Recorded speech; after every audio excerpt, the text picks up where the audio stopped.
day, Philippines. This is Sarah May Kuzuhara, and welcome to 4G News. News for today.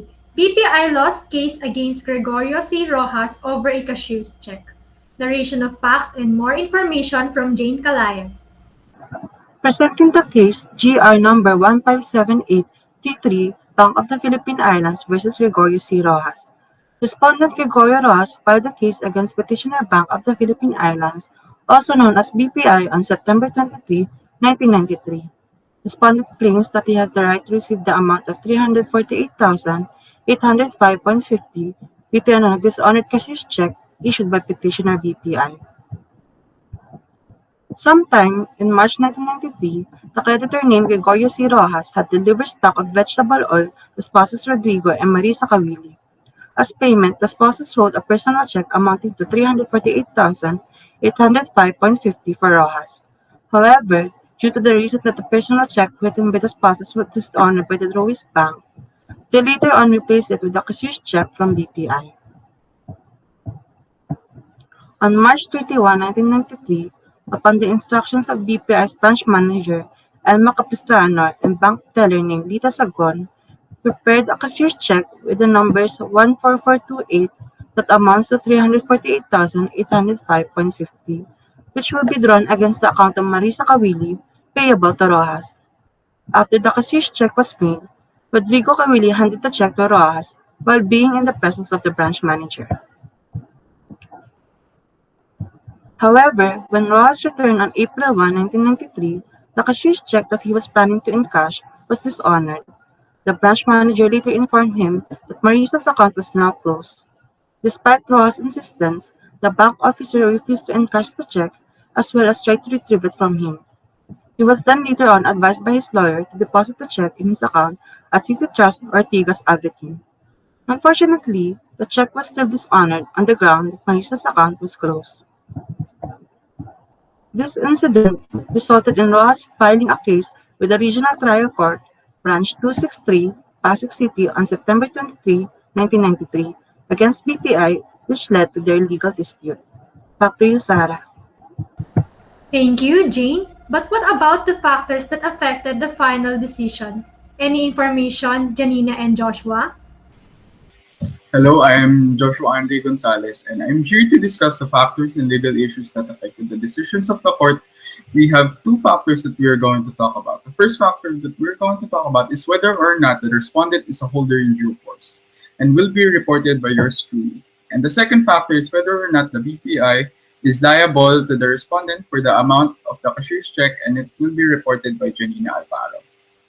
Firstly, is the respondent really a holder in due course? Well, according to Section 52 of the Negotiable Instrument Law, that a holder in due course is a holder who has taken the instrument under the following conditions.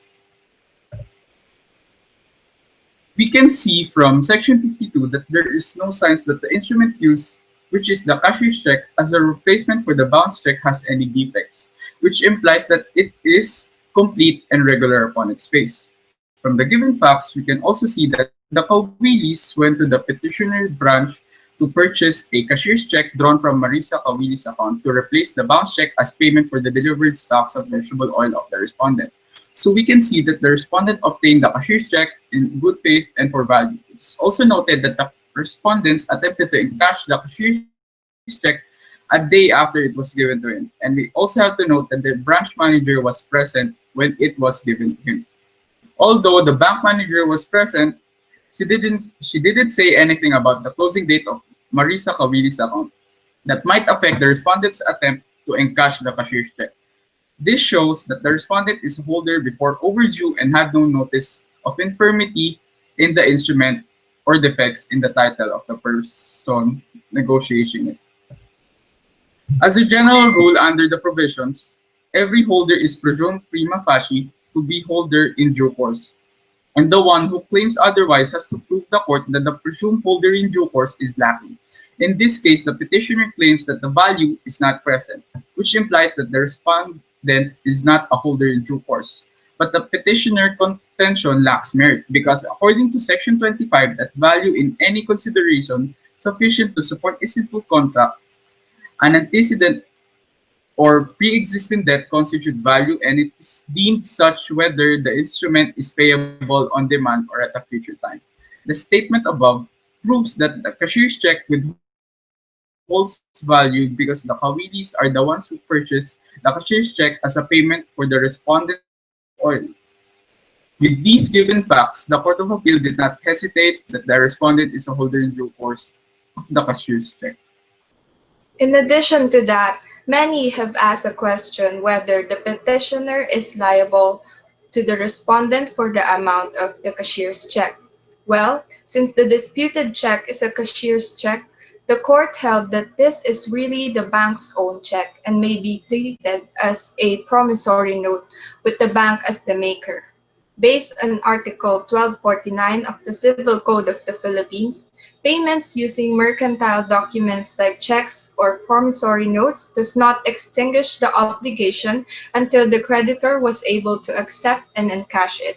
So, the check then becomes the primary obligation of the Bank of the Philippine Islands as this constitutes a written promise to pay upon demand. Furthermore, a cashier's check is deemed as cash because the mere issuance of it is considered acceptance thereof.